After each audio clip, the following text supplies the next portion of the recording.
fazer este thumbnail foi assim um bocadinho... Peraí, se calhar consigo segurar isto, que nem sei se isto estava bem. Assim, assim acho que está melhor.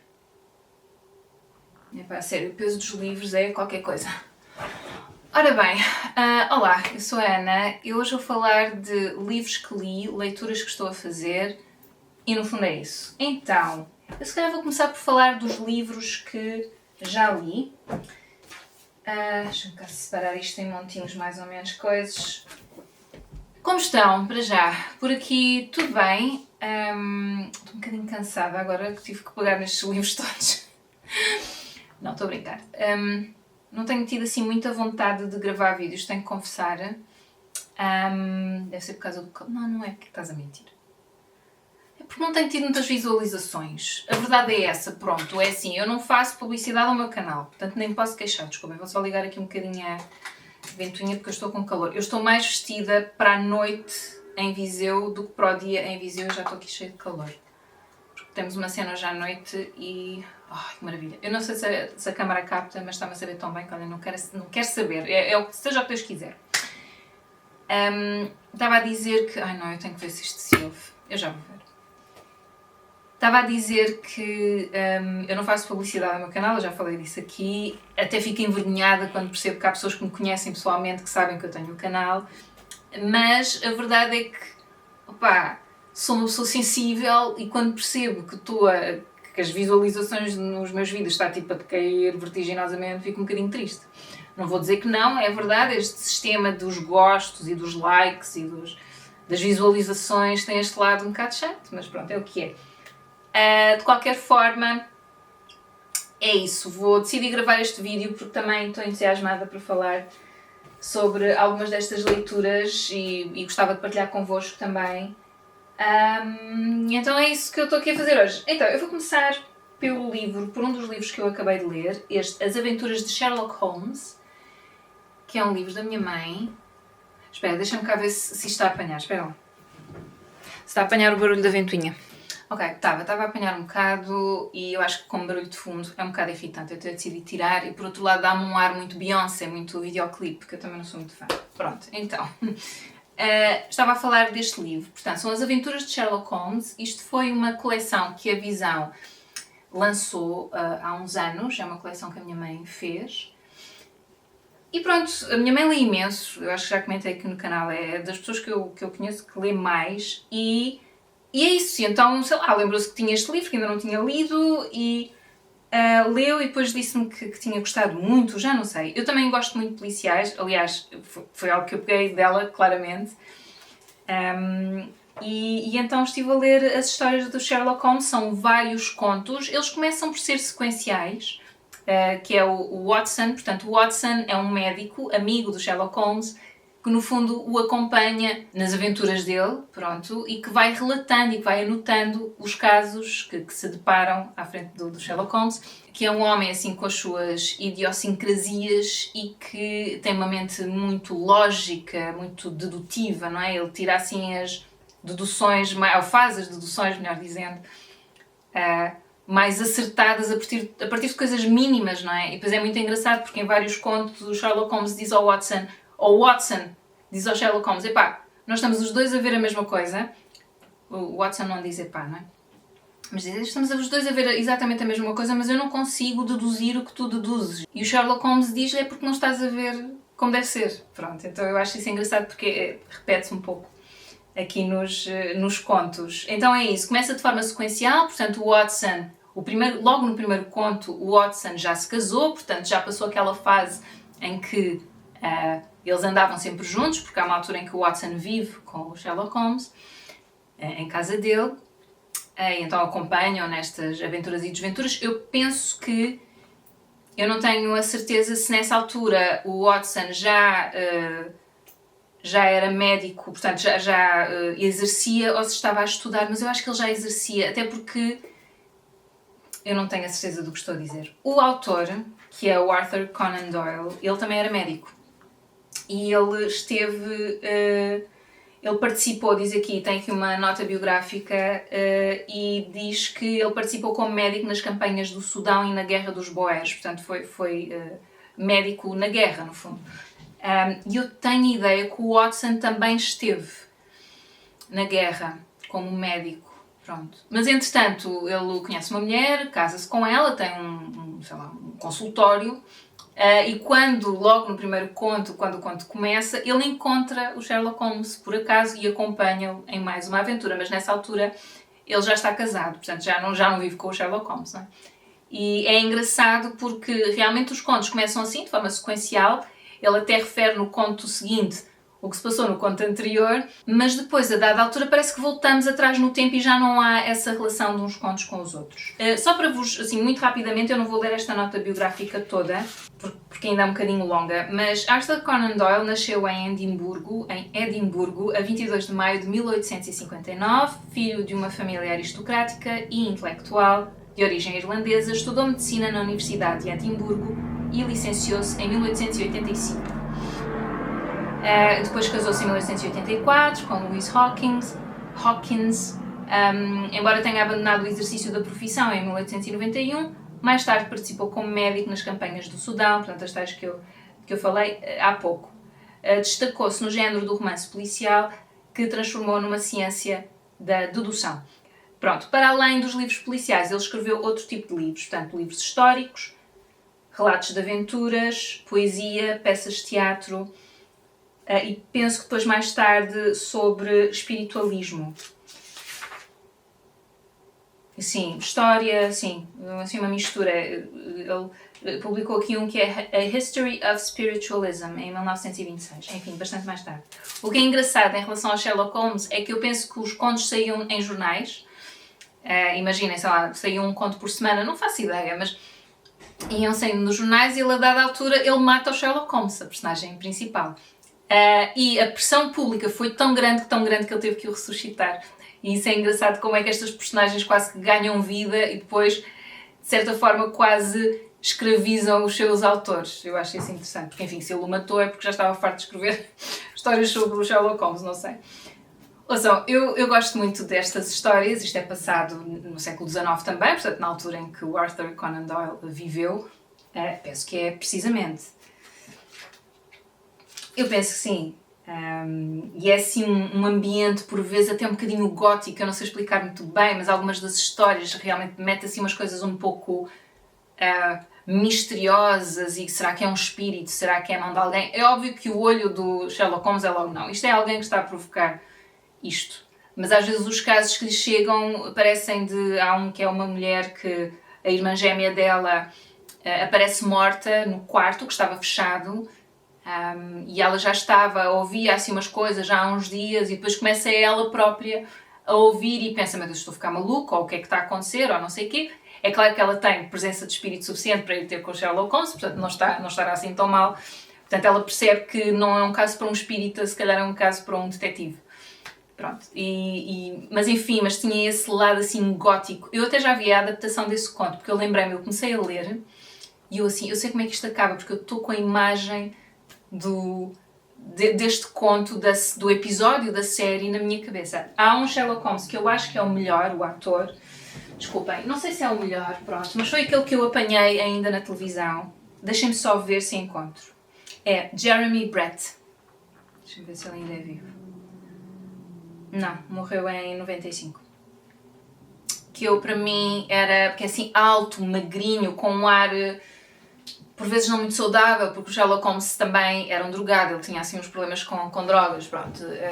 O que ajudava também ter ali um médico perto, o Watson, que tentava, enfim, gerir também um bocado a coisa. Era assim um gênio, um bocado atormentado, tocava violino e tal, e eu acho que mas depois gostava muito de ciências, tinha assim uma espécie de laboratório em casa e eu acho que este ator realmente capturava tudo isso e todo esse lado talvez por vezes um pouco maníaco do Sherlock Holmes, mas ao mesmo tempo às vezes sorumbático, porque ele depois parecia muito deprimido, passava assim, enfim, digamos que se fosse hoje em dia provavelmente ele seria diagnosticado talvez, porque não é a minha área, não é? Portanto não faço ideia, mas como se fosse bipolar, não é? Porque tinha assim estados de grande agitação, etc. E depois uns estados muito deprimidos, muito depressivos. Enfim. Então é isso. Eu gostei muito de ler os contos, claro, e esta edição em particular é de 2000 E sim, e lembro-me que é uma coleção da Biblioteca Visão. Pronto, nem sei se isto se calhar dá para comprar em segunda mão, ou uma coisa do estilo. Talvez a Visão até venda, o site da Visão. Eles às vezes têm sobras das coleções. Aliás, fica a dica, às vezes quando não estão a encontrar um livro que querem muito, experimentem contactar a editora. Eu já tive sorte, também já me aconteceu dizerem que não têm mesmo nenhum exemplar. Mas às vezes as editoras guardam mais alguns. Eu sei que isso aconteceu-me com um da Clara... É Clara Pinto Correia. Eu sou tão má com nomes. Que é o Testículo Esquerdo. É, exatamente, da Clara Pinto Correia. E não estava a encontrar em lado nenhum, nem em segunda mão, nada. E contactei várias bibliotecas, fiquei à espera de respostas, etc. E um dia o meu namorado disse, olha, contacta a editora diretamente, às vezes pode ser que eles tenham algo no refúgio ou assim. E tinham. E venderam-me. E eu fiquei toda contente. Pronto, também já me aconteceu isso, contactar e não ter, mas pronto. Desculpem, existem N traduções com certeza destes contos. Eu acho que não é preciso ser esta edição em particular. Também é preciso que se diga, porque isto é um livro, quer dizer, estes contos já hão de ter sido traduzidos por imensas editoras. Mas enfim, eu gostei, para quem gosta de policiais, eu acho que é uma boa leitura. Ok, depois tenho aqui o livro O Silêncio, não é O Silêncio, é só Silêncio, de Thich Nhat Hanh. Tem o subtítulo O Poder da Quietude num Mundo Repleto de Ruído. Eu vou-vos ler só a nota biográfica de Thich Nhat Hanh. Nascido no Vietnã, Thich Nhat Hanh foi poeta, estudioso, ativista dos direitos humanos e mestre zen budista de renome mundial. Em 1976 foi proposto para o Prémio Nobel da Paz por Martin Luther King Jr. Autor de vários livros que venderam milhões de exemplares em todo o mundo, tornou-se uma figura proeminente do budismo contemporâneo e foi o pioneiro do mindfulness no Ocidente. Fundou vários mosteiros e retiros, a Universidade Budista Van Han, no antigo Saigão, e a comunidade budista e centro de meditação Plum Village, em França, onde, depois de viver durante muito tempo, morreu pacificamente em 2022, aos 95 anos. Eu acho que esta última parte da nota biográfica está errada, porque eu tenho a ideia que ele morreu no Vietnã. Quando percebeu que estava a chegar ao final da vida, quis voltar para o Vietnã e morreu lá, tenho quase a certeza, mas pronto, mas morreu em 2022, isso eu lembro. Thich Nhat Hanh é uma figura muito inspiradora, eu tenho alguns livros dele, eu não vejo estes livros tanto como autoajuda, eu vejo mais como sugestões para uma vida mais plena connosco e com a sociedade que nos rodeia. Pronto. Eu fiz um retiro de... Eu tenho aqui um leque, desculpem, vamos só abanar um bocadinho. Eu fiz um retiro online na altura da pandemia de 3 meses com esta comunidade e gostei muito. Achei... É uma comunidade muito inclusiva, tu podes participar sendo de qualquer confissão religiosa ou não tendo nenhuma confissão religiosa. Em nenhuma altura senti que me estavam a tentar impingir ou converter nada, super respeitadora, gostei mesmo muito da comunidade. Eles são muito generosos, eles têm muitas Dharma Talks, que é uma espécie de conversas sobre várias questões diferentes. Podem ter a ver com como, enfim, gerir sentimentos difíceis como raiva, sei lá, coisas do estilo, ou pode ter a ver com como gerir emoções difíceis com estas questões do aquecimento climático, é assim que se diz, não sei porque está a soar um bocado mal, mas estão a perceber, com as mudanças de clima, etc. São muito, muito variadas, são coisas do mais pessoal para o mais, enfim, global. Este livro em particular eu comprei porque eu tenho muita dificuldade em gerir o silêncio, apesar de eu fazer meditação, eu faço meditação budista e meditação cristã, eu sou cristã católica, pronto, pertence a essa... a Igreja Católica, no fundo, foi batizada na Igreja Católica, mas eu considero-me acima de tudo cristã. Mas acho esta comunidade budista do Plum Village muito, muito inspiradora, mesmo. E também frequento alguma meditação, 2 grupos de meditação online, de meditação budista, e é sempre... sai de lá sempre tão leve, é uma comunidade muito respeitadora, muito...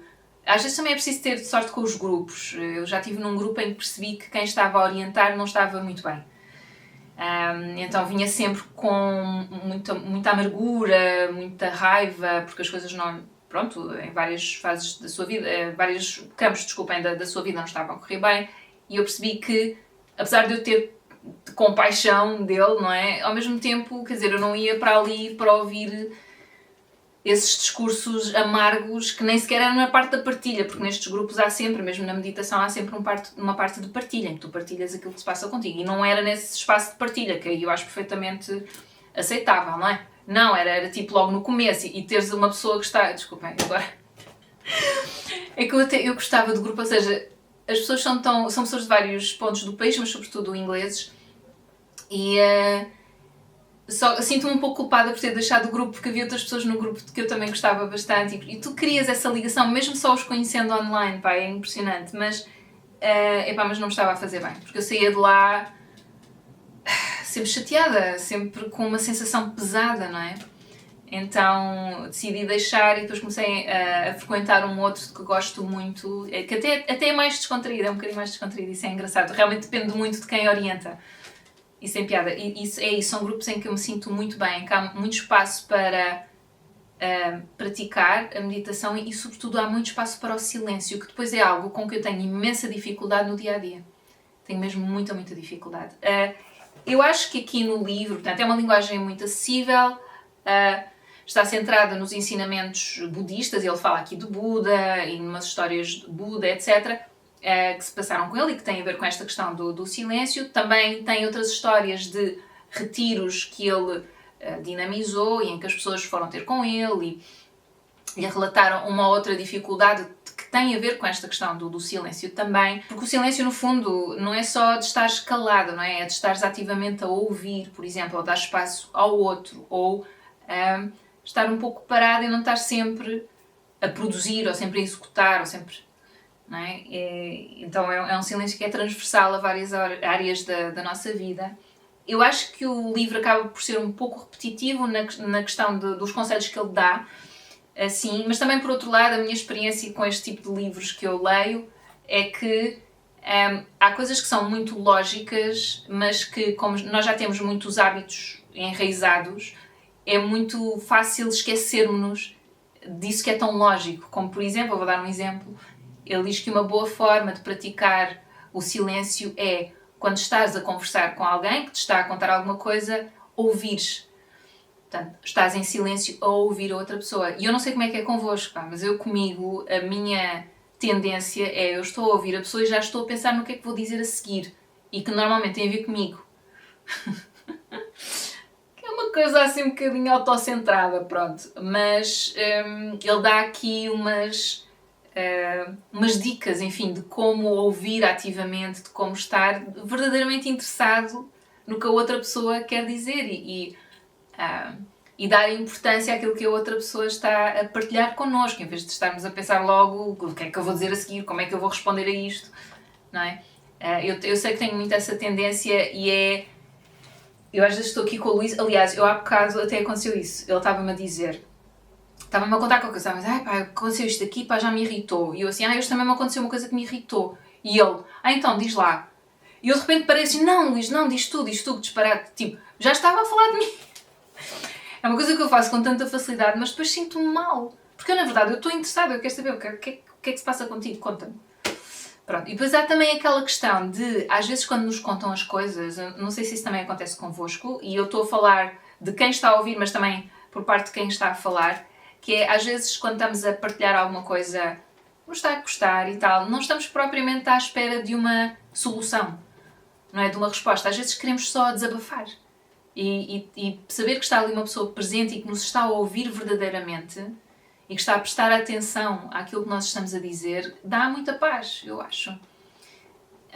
Então, é isso. Acho estes livros sempre muito inspiradores e estão sempre muito cheios de compaixão. Verdadeira compaixão pelo outro, que é algo que eu sinto que às vezes me falha muito, para com o outro e para comigo mesma. Então acho um livro inspirador.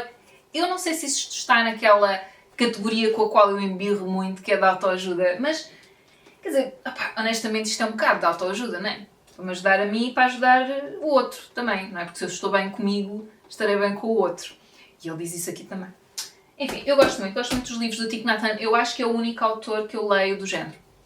Assim, que é do estilo que é para ajudar a pessoa. Mas tem sempre uma fonte, uma base muito forte do budismo, não é? E dos ensinamentos do Buda também. Então, fica a nota. Mas gosto muito dos livros dele. Então, agora, por onde é que eu vou começar? Estou a ler este livro à noite, decidi ler à noite. Aliás, há 2 livros aqui que eu estava a ler, como se fosse mais ou menos para estudar, e percebi que eu não estava a conseguir... Esta coisa de eu ler, a pensar, vou falar do livro no canal, confesso que às vezes, que era o caso destes 2, que é A Mesa de Deus e O Infinito num Junco, porque há os livros de estudo que eu tenho mesmo de estudar e também tenho aqui 2, mas livros que são de lazer, vamos lá, mas de que eu quero falar no canal, às vezes eu percebo que isso interfere tanto com a minha leitura que eu começo a ficar bloqueada. Depois não me apetece ler, perco a vontade. Ainda por cima, 2 livros, sobretudo este, que já comecei a ler há mais tempo, de que eu estava a gostar tanto. E percebi que o pus de lado e eu assim, isto não faz sentido, porque eu estou a gostar muito do livro. Isto até foi uma sugestão de uma subscritora aqui do canal. Eu tinha o livro, ainda não o tinha lido, e então decidi começar a ler, mas depois quando percebi que já estava a tirar apontamentos e tenho aqui umas folhinhas dentro e não sei o quê, pus de lado. Quer dizer, não pá, eu não quero ler. Tudo o que eu leio é para estudar, que seca, não é? Só este, assim, é que eu não faço grandes estudos policiais, não, mas está, é injusto. Então decidi pôr este livro para ler à noite e estou a adorar. Pronto, a experiência. E tenho um lápis lá, se houver alguma coisa que eu realmente pense, porque às vezes acontece, não vou apontar isto, mas estar a ler já com o lápis na mão à espera daquilo que é inspirador, primeiro, não faço outra vida, não é? Estou sempre a apontar porque esta escritora, ela realmente, tudo o que ela escreve tem aqui umas pérolas. É uma delícia ler este livro, estou a adorar ler este livro. Então não faço outra coisa se não estar a apontar. E depois é aquela ansiedade, aquela pressão, já estás com o lápis, já estás pronta, não é? Há aqui uma certa ansiedade nisso, que não... tira-me muito depois do usufruto do livro. Então, O Infinito num Junco fala sobre o livro. A invenção do livro na Antiguidade e o nascer da sede de leitura. E ela fala, portanto, ela começa aqui, já não sei onde é que ela começa, porque é isso, eu comecei e depois parei. Mas fala aqui da Grécia Antiga e... Neste momento ainda está um pouco na Grécia Antiga, mas ela vem muito ao presente, fala da experiência dela como investigadora ou como estudante e como professora e a relação dela com a filha dela e a relação dela com o pai dela e tudo se mistura aqui na história do livro, nesta história do livro. Então é uma leitura muito, muito fácil e muito... Ela tem uma forma de escrever realmente muito delicada e muito enleva, sabe? Uma pessoa fica envolvida aqui no livro, eu estou a adorar. A Irene Vallejo, que é o nome da autora, é de Saragossa, 1979, é apaixonada pela mitologia grega e romana desde tenra idade, estudou filologia clássica, doutorando-se nas universidades de Saragossa e Florença, é escritora colunista do El País e do Heraldo de Aragón, palestrante e promotora da educação e do conhecimento sobre o mundo clássico, partilha com os outros diariamente a sua paixão pelo mundo clássico, pelos livros e pela leitura. E eu acho que é isso que perpassa aqui. Eu acho que isso é muito óbvio quando estamos a ler o livro. Ela entretece tudo, portanto, o conhecimento que ela tem da Grécia Antiga, a vida dela pessoal, a relação dela com o pai que já faleceu. É todo um... Eu estou a inventar que o pai dela já faleceu. Eu acho que eu fiquei com essa ideia. Desculpem, se calhar estou enganada, mas ela entretece tudo, portanto, todo esse conhecimento com a vida pessoal dela, e eu acho que torna a leitura muito fácil. E é a forma como ela escreve, realmente. E a tradução, que está muito boa, não é? Então, estou a gostar muito. Estou a gostar mesmo muito. E este é o que eu estou a ler à noite. E a só ver, a tradução é de Rita Custódio e Alex Tarradellas. Tem aqui 2 L's. Bom, outro que eu estou a ler durante o dia, mas que também é de lazer, é uma leitura de lazer, é A Mesa de Deus, Os Alimentos da Bíblia, de Maria Letícia Monteiro Cavalcanti, com uma apresentação de José Tolentino Mendonça, que é logo o primeiro texto. Eu estou a ler há menos tempo, aqui só li este bocadinho, e é engraçado porque eu acho que eles são parecidos. A forma como as autoras escrevem eu acho muito parecida e também estou a adorar, acho acessível, apesar de que este tem muito mais referências bíblicas. Portanto, no fundo, é uma análise sobre a existência não só dos alimentos e que alimentos aparecem na Bíblia, mas também da alimentação em si. Não sei, eu ainda não sei muito bem, mas eu estou a adorar. Eu acho que eu fiz aqui um apontamento logo. Portanto, é isso. Eu estou a tratar da mesma forma que estou a tratar O Infinito num Junco. Se leio alguma coisa que, isto eu tenho que partilhar, eu aponto aqui, mas não estou de lápis na mão à espera. Como surge a ideia para o tema? Vou-vos só ler isso, aqui na página 19. Então, este livro nasceu de uma conversa com o então padre, hoje cardeal José Tolentino Mendonça, na casa de chá de Santa Isabel, antiga Vicentinas, junto ao Largo do Rato, em Lisboa, provando os melhores scones do mundo com manteiga e geleia. Falávamos sobre a importância da mesa para o povo de Deus. Desse encontro surgiu a ideia de uma investigação mais ampla sobre todos os alimentos da Bíblia. A sugestão foi feita pelo José Paulo, meu marido, como sempre, portanto isto é a autora a escrever, e é engraçado como é que estas ideias surgem. E ela teve a estudar durante, eu penso que foi 10 anos, que esteve a estudar até completar a escrita a estudar, investigar, etc., até completar a escrita deste livro, que é imenso tempo. Estão a ver o trabalho de investigação que está aqui. Já agora leio a nota biográfica desta autora também. Maria Lectícia Monteiro Cavalcanti é investigadora de gastronomia, além de colunista e jornalista nessa área. Escreveu Gilberto Freire e as Aventuras do Paladar, em 2013, e Esses Pratos Maravilhosos e Seus Nomes Esquisitos, em 2013 também, ambos finalistas do Prémio Jabuti 2014. História dos Sabores Pernambucos, a arte de fazer uma culinária da terra, em 2014, Natal e Sabores, 2005, e O Negro Açúcar, uma história, de 2008. Portanto, já tem aqui assim um bom conjunto de livros. Ela é brasileira, não diz aqui, acho que dá para perceber pelos títulos. E depois tem aqui também um textinho no fim. Jesus inaugurou um novo tempo, pregando a inclusão de todos em volta da mesa. Amigos e inimigos, mulheres e homens, doentes e sãos, ricos e mendigos, santos e pecadores, juntando escribas, fariseus, publicanos, samaritanos, zelotas. Eu não vim chamar os justos, mas sim os pecadores, para que se arrependam. O encontro em volta da mesa era a oportunidade de uma transformação libertadora. Explica José Tolentino Mendonça, um espaço de ruptura com as tradições judaicas que eram segregadoras. Ao comer com todos, Jesus rompe tabus sociais e explicita o seu projeto, preparando uma refeição igualitária para a multidão dispar. E tantas foram as refeições com Jesus referidas no Novo Testamento que falavam dele. Veio o Filho do Homem que come e bebe e dizem: eis em um glutão e beberrão, amigo de publicanos e pecadores. Isto é um excerto do livro, eu já li esta passagem, portanto está muito no início. Ela fala, portanto é um trabalho de investigação, ela fala de passagens da Bíblia, mistura logo no início questões antropológicas, como é que nós começamos a comer, o que é que nós começamos a comer, quando começamos a comer carne ela é crua, depois descobrimos o fogo, depois cozinhamos, depois isto, depois aquilo, portanto faz assim uma análise histórica e depois começa então a entrar pela Bíblia, logo muito no início, e pelo Antigo Testamento, claro. Então é um livro mais histórico. Eu acho que, por exemplo, este tem mais histórias, pelo menos para já, mas eu estou em fases diferentes em cada livro. Mas aqui há mais histórias pessoais, vamos lá. Aqui não me parece que vai ser esse o caminho, parece-me que é um livro mais histórico, mais de investigação, um pouco mais frio, talvez, nesse sentido, mas eu estou a adorar ler, e é isso. Então são os dois livros que eu estou a ler de lazer, vamos lá. Depois há aqui um livro, que eu não sei se vocês conhecem, que é a Bíblia Sagrada. Esta é da editora Difusora Bíblica, e eu acho que é a versão, é dos franciscanos capuchinhos. Então, é assim, eu sempre quis ler a Bíblia de fio a pavio, e eu já tentei ler do início ao fim. Não correu bem. De todas as vezes que eu tentei ler, não consegui. Porquê é que eu quero ler a Bíblia? Se calhar vamos começar por aí. Porque eu sou cristã, acho que faz sentido ler a Bíblia. Eu não sei como é que é possível, eu que andei na catequese, no grupo de jovens, e não tinha o hábito, nunca tive o hábito de ler a Bíblia, e não a li aprofundadamente em nenhuma destas alturas em que estive mais ligada à Igreja Católica.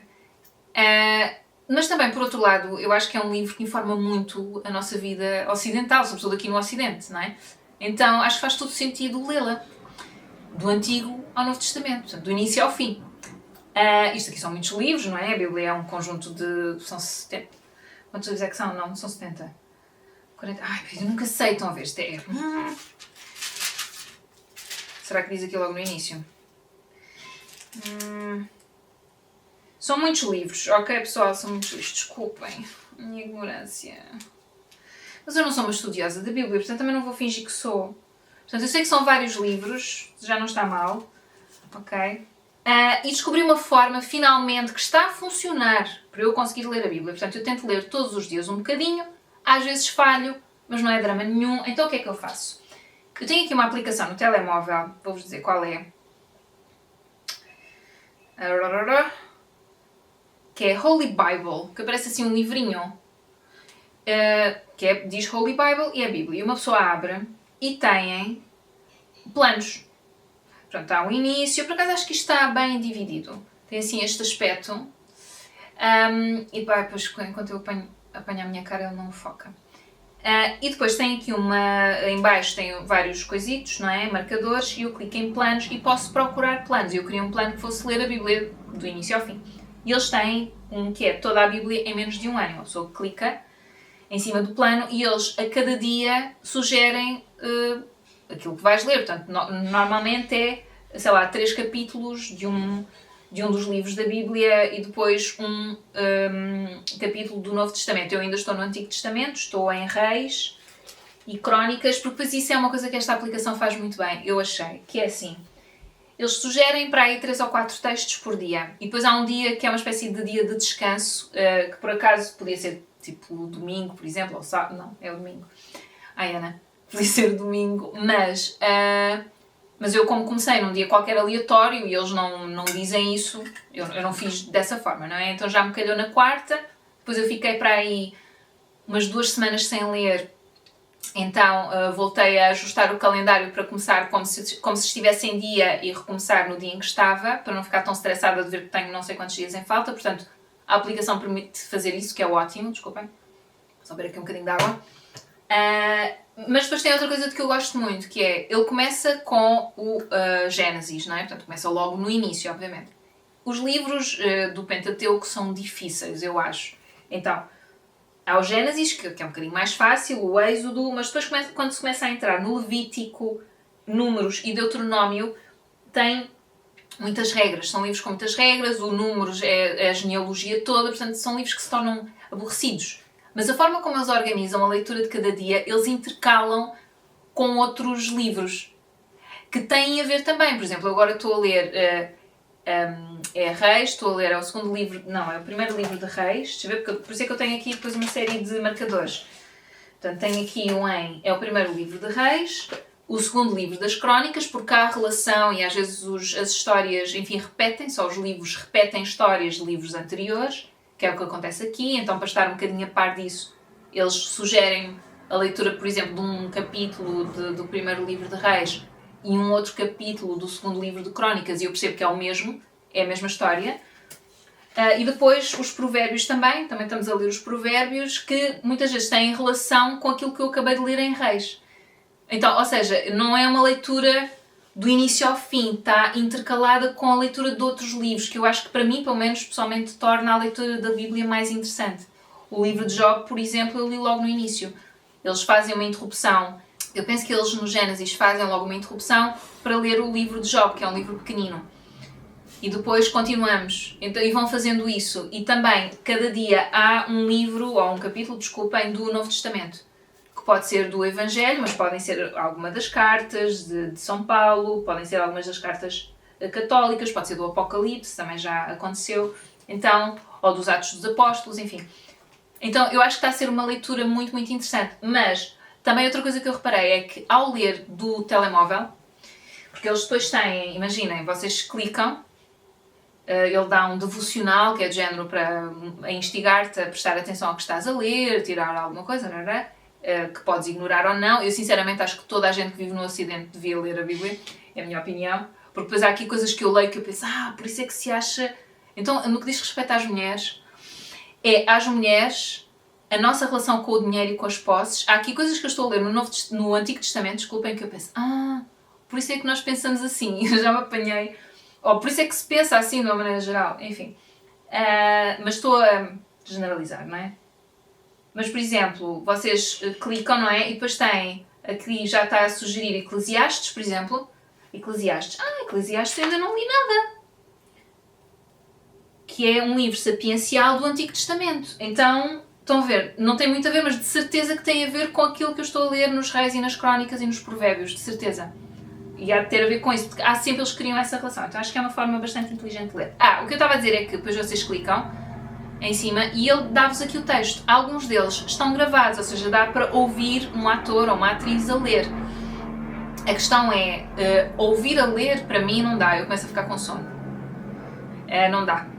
Ler aqui no telemóvel eu distraio-me, porque às vezes começam a distrair, porque estou a achar um bocadinho seca por algum motivo, desculpem, mas é o que é, vida real, e às vezes distraio-me e vou a uma aplicação. Então o que eu tenho feito, o que tem resultado é, eu abro, vejo qual é, Eclesiastes 1, abro e vou à Bíblia, e leio a partir do livro.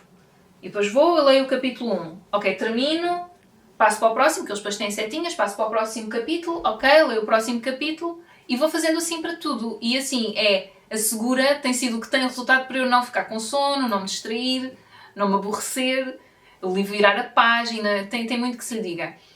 Então, estou a gostar bastante da experiência. Agora, não vos vou dizer, eu leio, assim, eu li religiosamente todos os dias. Não, às vezes falho. Por exemplo, hoje já estou a falhar. Mas não faz mal, porque a aplicação deixa, se eu tiver muito tempo sem ler, deixa-me voltar atrás. E tento não estar tão preocupada em cumprir um objetivo que tenho que ler todos os dias, porque senão estou a falhar, tento não pôr essa pressão em cima de mim, senão fico com menos vontade ainda. Quer dizer, eu tenho vontade, mas há alguns textos são um bocadinho chatos. E depois às vezes eu não percebo muito bem o que é que eu estou a ler, isso também acontece, apesar desta Bíblia ter muitas notas. Às vezes não são o suficiente para eu perceber bem o que eu estou a ler. Eu acho que como primeira abordagem ao livro, acho que é uma boa forma de ler do início ao fim, acho que é boa ideia, sinceramente. Agora, confesso que acho que seria mais interessante ter uma leitura guiada. Portanto, ter alguém, provavelmente um padre, em quem eu confiasse muito, a guiar-me um pouco na leitura, a sugerir exercícios, etc., só para eu estar mesmo atenta e também para me explicar algumas questões que têm a ver com o contexto em que ela foi escrita. Há aqui coisas que são difíceis de ler. Então, para mim, como mulher, há aqui passagens que eu já cheguei a pousar a Bíblia assim com raiva, estão a perceber? Gente, mas é o contexto em que foi escrito, eram as crenças que existiam na altura, ela não é para ser lida como, enfim, eu acho, sobretudo nestas questões dos costumes, não acho que seja para ser lida como é isto que eu vou fazer à minha vida, portanto é assim que eu vou ver a minha vida, não acho. Não é? Havia uns costumes muito específicos, acho que tem mais a ver com, acho que, não sei, é isso, como tenho algumas dúvidas, não sei se não devia estar a ser mais guiada, mas acho que isso poderá ser para uma segunda fase, é isso. Eu acho que para esta primeira fase eu quero ler do início ao fim. Acho que é importante, acho mesmo que é importante. Mas o que é que eu ia dizer? Sim, que esta questão de a Bíblia ser lida literalmente, muitas vezes. Acho uma ideia, obviamente, não só por ser mulher e por isso depois acontecer sobretudo no Antigo Testamento, acontecer em prejuízo das mulheres também. Mas também a questão das interpretações. As interpretações também têm muito que se lhe diga, não é? E mesmo as notas que estão aqui na Bíblia, algumas eu acho que são um pouco, talvez, tendenciosas, não sei. Há sempre estas questões um pouco mais problemáticas, mas pronto, mas eu estou a gostar muito, estou a gostar de ler, no fundo também acho inspirador um povo com tanta fé e que, enfim, que quer ser o melhor e que quer fazer o melhor que consegue, ainda que eu agora com os meus olhos do século XXI acho que há algumas coisas um pouco esquisitas e tal, mas também acho que isto deve ser lido com... É um livro que suscita muitas paixões, não é? E eu acho que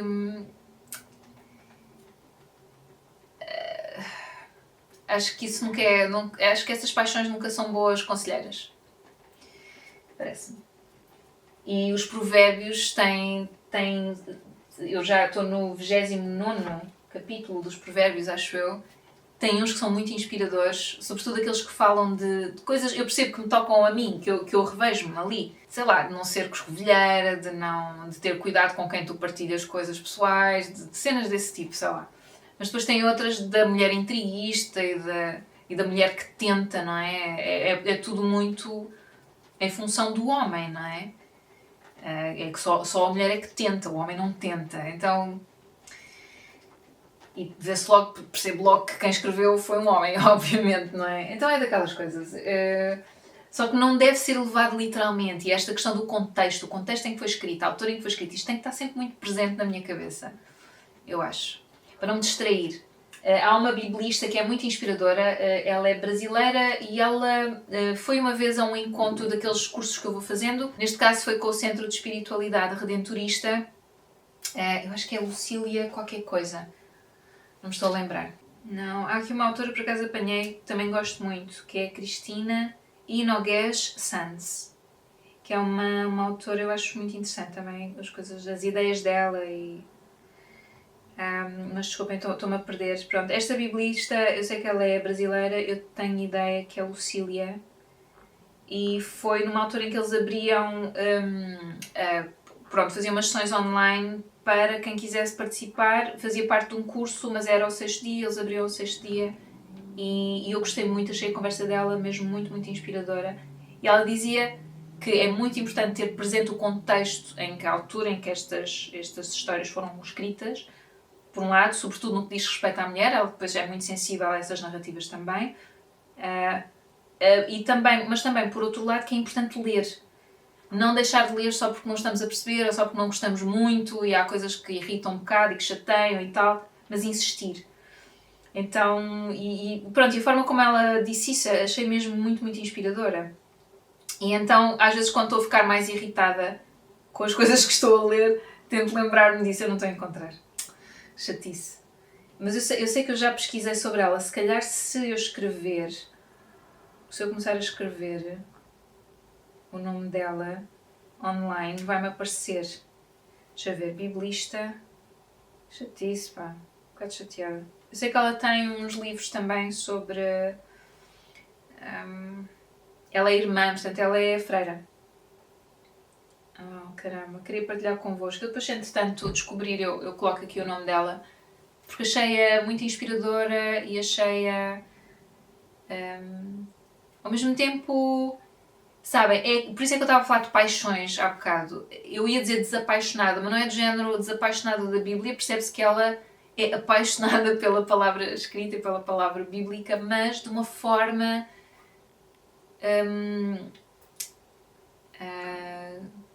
sensata e de quem estudou muito os textos e de quem sabe muito sobre a história dos textos também. Então, sem ser fundamentalista, estão a perceber? Porque acho que depois é fácil cair nisso também. Mas enfim, já me perdi muito. Eu queria só partilhar que quem quiser ler, seja por que motivo for, seja porque estuda História, também eu acho que é importante para quem estuda História, não só História das religiões, mas História no geral. Aliás, eu conheço uma rapariga que tirou História da Arte e ela leu a Bíblia de fio a pavio, porque acho que tinha uma disciplina de História, sim, no curso de História da Arte, em que percebeu que era benéfico, e ela é tipo a pessoa mais ateia que eu conheço na minha vida. Então, estava-me a lembrar de uma coisa que ela disse, mas nem vou partilhar. Enfim, então é isso, eu acho que pode ser útil para qualquer pessoa e como eu acho que é um livro difícil de ler, porque é uma linguagem que eu acho que é muito afastada da nossa, não só em termos, enfim, mesmo formais, do tipo de palavras que usam, etc. Pois é engraçado porque cada tradução vai ser um pouco diferente. Aliás, o texto aqui, na aplicação, é um bocado diferente, não é? Quer dizer, a base está lá, mas é um pouco diferente de como está aqui nesta Bíblia. E eu tenho aqui o Evangelho Diário e também é diferente do que está ali. São 3 traduções diferentes só nestes 3 livrinhos que eu tenho aqui em casa. Então, é isso. Também há esta questão das traduções. Portanto, a Bíblia tem realmente muito que se lhe diga. Enfim. Mas eu gostava de fazer uma leitura orientada. Mas acho que não é fácil para isso. Não vou chatear ninguém para isso. Para já quero lê-la do início ao fim. Enfim, então, depois, os últimos 2 livros de que eu vos vou falar são livros de estudo. Eu agora ando numa de estudar Spinoza. Foi uma sugestão de uma pessoa amiga que me está a ajudar num trabalho que eu estou a desenvolver e ela achou que era benéfico para mim ler Spinoza. Ela emprestou-me até um livro dela, que eu vou-vos mostrar qual é, desculpem, que é Ao Encontro de Spinoza, de António Damasio. Eu depois percebi, quando comecei a ler, ele começa logo por falar de Spinoza, portanto ele parte deste filósofo do século XVII para falar sobre a área de trabalho dele. Portanto, António Damasio é neurologista, certo? Ele trabalha nessa área. é um cientista, neurocientista, como é que se diz? Como é que se diz? António Damasio, consensualmente reconhecido como um dos maiores neurocientistas mundiais, é isso, há muito que vem investigando as fundações neurobiológicas da vida humana. Depois fala aqui do erro de Descartes, que eu não li. O seu novo livro, Ao Encontro de Spinoza, centra-se no que são os sentimentos e desvenda a biologia dos nossos mecanismos de sobrevivência. Redescobre um pensador cujo trabalho prefigura a moderna neurociência, portanto é a partir daí que ele fala em Spinoza, como se Spinoza fosse o precursor da neurociência, ainda que não fosse essa a intenção dele. Não apenas pela ênfase dada às emoções e sentimentos, mas também pela sua recusa em separar mente de corpo. Pronto. Eu, quando comecei a ler o livro, portanto, ele começa por falar em Spinoza e como é que ele chegou a Spinoza e este fascínio que ele tem por este filósofo. Ele está em Haia, não é? Foi onde o filósofo morreu. Penso que é isso. E depois começa a falar exatamente, em Haia. E depois começa a falar das emoções, dos sentimentos e toda essa análise de neurocientista. Eu devo dizer, de neurociência, que eu devo dizer que está escrito de uma forma muito acessível, mas eu percebi que me estava a perder muito. Ou seja, eu estava a achar interessante o livro, porque o meu plano até era ler do início ao fim. Só que eu percebi que me estava a perder muito nesta questão das emoções e dos sentimentos, e o que eu queria ler era sobre Spinoza em si, sobre o filósofo, sobre as ideias do filósofo, não é? Então vim aqui ao índice e acabei por ler, portanto li o primeiro capítulo, e ainda comecei a ler o segundo capítulo e depois, mas é isso, desisti e li o capítulo 6 e o capítulo 7, em que ele fala mais em particular de Spinoza. No fundo, uma biografia resumida do filósofo. E pronto, e gostei bastante, porque eu já tinha visto alguns vídeos sobre o autor. Há um canal que eu gosto muito aqui no YouTube, que é o Estranha História. Eu penso que ele é historiador mesmo, professor de História, é brasileiro e acho os vídeos dele muito acessíveis e muito bem documentados, com a referência aos livros e às fontes que ele usa, com imagens, ou seja, mesmo em termos de vídeo acaba por ser interessante e não é aborrecido. Fala muito sobre Bíblia também, então foi por aí que eu comecei por ver alguns vídeos sobre Spinoza e percebi que era um filósofo de quem eu queria conhecer mais o trabalho. E depois, entretanto, comprei um trabalho dele em particular. Aliás, o Spinoza dizia que se deviam ler as obras dos autores, em vez de se ler sobre os autores, ler as obras dos autores e, de preferência, na língua deles. Não vou aprender holandês, portanto, vou ler, a tradução do Tratado Teológico Político, que eu acho que aborda as questões que eu quero estudar. Isto é para um trabalho que eu estou a fazer. Então, vou ler. Ouçam, isto já foi mais à maluca, porque isto é um calhamaço todo tamanho e eu estou com receio que seja uma linguagem muito difícil para mim. Assim, muito académica, estou com receio, mas arrisquei e comecei a ler, mas estou muito no início, porque é isso. Entretanto, quis acabar de ler o que queria ler deste livro aqui e então vou continuar depois com ele. Portanto, este é um livro de estudo, eu já mandei vir mais 2 em segunda mão e tenho aqui outro. Eu entusiasmo, é uma chatice, mas um é sobre as cartas de correspondência de Spinoza e biografia, e o outro é um breve tratado, portanto será um livro assim mais pequenino.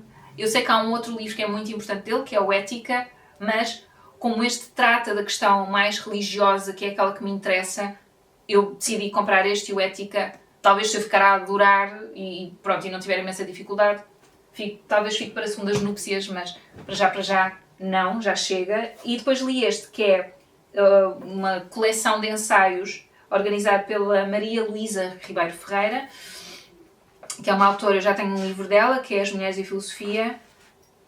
Não é? E gostei muito desse livro, e já comecei a ler aqui, já li, aliás, a introdução, a apresentação do livro, escrito por ela, e ela escreve neste livro, portanto, este livro nem vos digo qual é, desculpem, O que os filósofos pensam sobre as mulheres.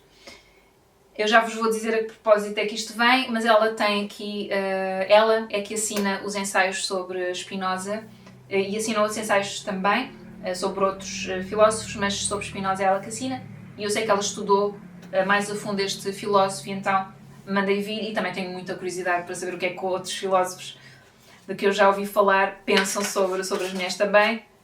Já percebi que alguns, porque ela na apresentação, ela diz quem é que escreve que ensaios e faz um resumo muito, muito pequenino, uma notinha mesmo só sobre cada um dos ensaios. Portanto, eu já sei que há aqui um filósofo bem antigo que até fala bastante bem das mulheres. De género, fala bastante bem. Fala de igualdade, no fundo.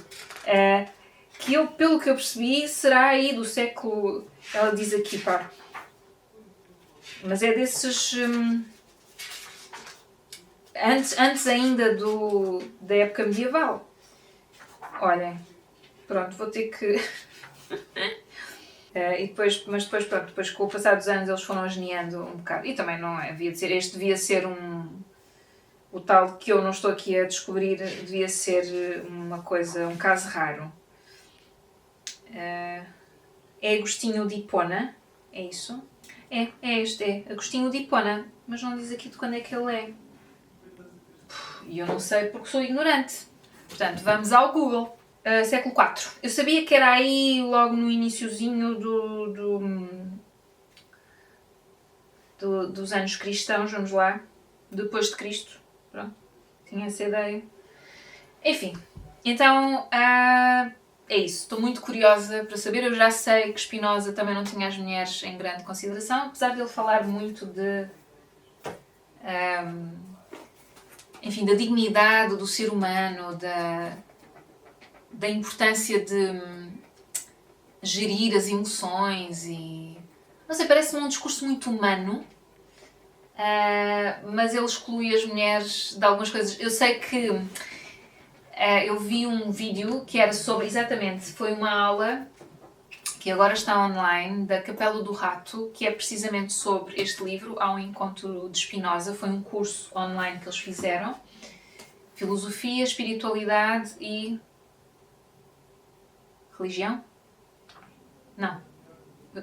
Literatura, espiritualidade e filosofia. Desculpem. É o curso de filosofia da Capela do Rato, vale muito a pena. Eu fiquei tão contente quando percebi que porque eles passaram... É um curso que eles já têm há muito tempo. Era presencial, claro. Depois, quando veio a pandemia, passaram para o online e eu fiquei tão contente quando percebi que eles não iam deixar de fazer o online quando voltou a ser possível estarmos todos juntos, não é? Porque eles têm realmente a coisa muito bem oleada, muito bem organizada. A única questão é que nós não podemos intervir, mas as sessões são muito bem gravadas, podes ver em direto, podes ter acesso depois se não puderes nesse dia e é sempre muito interessante. Portanto, e a imagem está como deve ser, eles mostram os slides, aquilo está mesmo super bem oleado. Eu gosto muito dos cursos. Tenho gostado muito, tenho participado, desde que é online que eu tenho participado. E eu lembrei-me, espera lá, eu sei que houve uma aula em que se falou de Spinoza, e era a propósito deste livro do António Damasio, e há lá uma parte, e eu voltei ao canal, fui ver se ainda estava disponível, ou se estava disponível sequer, e essa aula está disponível no canal deles, no YouTube, e é a Maria Luísa Ribeiro Ferreira que faz a introdução. Apresenta a pessoa que vai falar sobre o livro, etc. Normalmente um professor ou uma professora, costuma ser assim, ou investigadores, pronto. E ela faz um comentário antes de começar essa aula, vamos lá. Essa sessão, costumo dizer aula, mas é um pouco aula também. Eu não tenho problemas nenhums com aula, tá? Mas pronto, desculpem.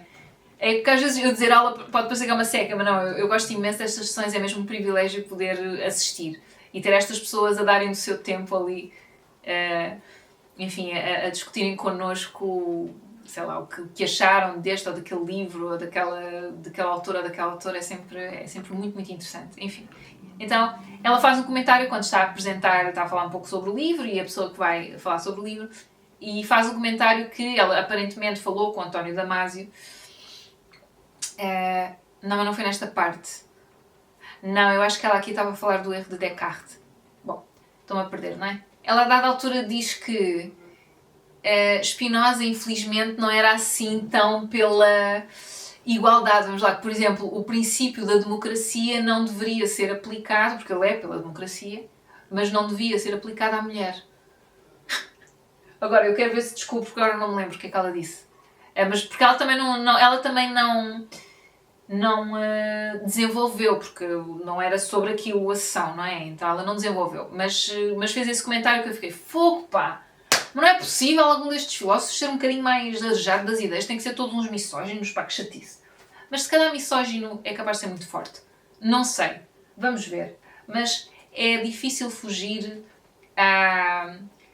ao espírito da época, não é? É um bocado difícil contrariar o espírito da época. E quando estás numa posição de maior privilégio, muitas vezes também não estás para sair dessa posição e tentar perceber o lado do outro, ou é mais confortável, pronto, não vais questionar tanto. Não é? Se estás do lado confortável, em que estás confortável, não vais questionar tanto. Eu acho que é isso. Acho que é um bocadinho por aí também. Então também não quero ser muito dura para com o Spinoza.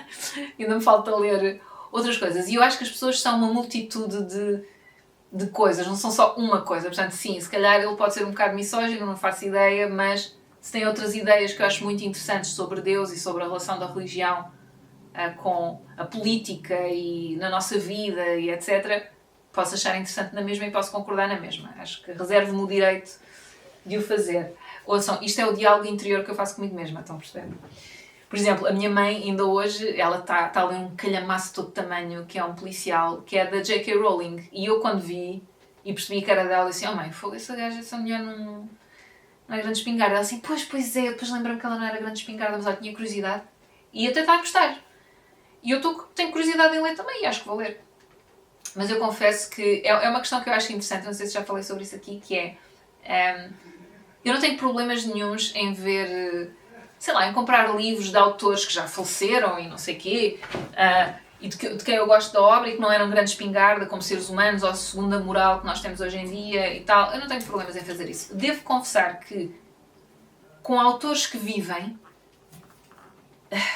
custa-me mais, pá. Custa-me mais. Mas é aquela questão, porque a obra quando está cá fora já não é do autor. Sim, mas depois tu sabes que estás a financiar esse autor ao comprares as obras dele, ou pelo menos a dar o sinal de que... Mas ao mesmo tempo, a pessoa pode ser como a J.K. Rowling, que é transfóbica e não sei o quê, mas depois, pá, pode ser uma ótima escritora. Ou seja, não está muito bem numa área, mas noutra área até está bem. Então investe mais nessa área, deixa a outra cena. Enfim. Não sei, são questões que às vezes fico assim a pensar qual é a melhor forma. Mas pronto, ninguém é perfeito, não é? Ouçam, já chega, já falei tudo o que eu queria falar, até já me dói aqui um bocadinho a garganta. Eu espero que vocês estejam bem, espero que tenham gostado do vídeo e que não tenham achado uma grande chatice, porque eu realmente falei muito e eu perco-me. Estou muito entusiasmada com estas leituras. Eu sei, eu tenho fases em que estou aqui na leitura super em cima e depois há autores em que parece que não consigo ter tempo para ler, mas eu ando a fazer um esforço. A da noite está tudo ok, porque eu antes de dormir não me custa nada ler um bocadinho antes de me deitar. Durante o dia às vezes é mais difícil, mas é quando dá, é quando eu encaixo. Mesmo estes livros de trabalho, é importante eu ler, mas agora também estou com outro trabalho e às vezes eu própria percebo que tenho dificuldade em gerir o meu tempo. Como sou eu que giro tudo, tenho essa liberdade, o que é super positivo, tem esse lado menos positivo, que é está tudo nas minhas mãos e eu às vezes não tenho a disciplina que devia ter para o fazer. Mas pronto, vou tentando acomodar o melhor que consigo. Pronto, é isso. Espero que estejam bem e até à próxima. Tchau, tchau.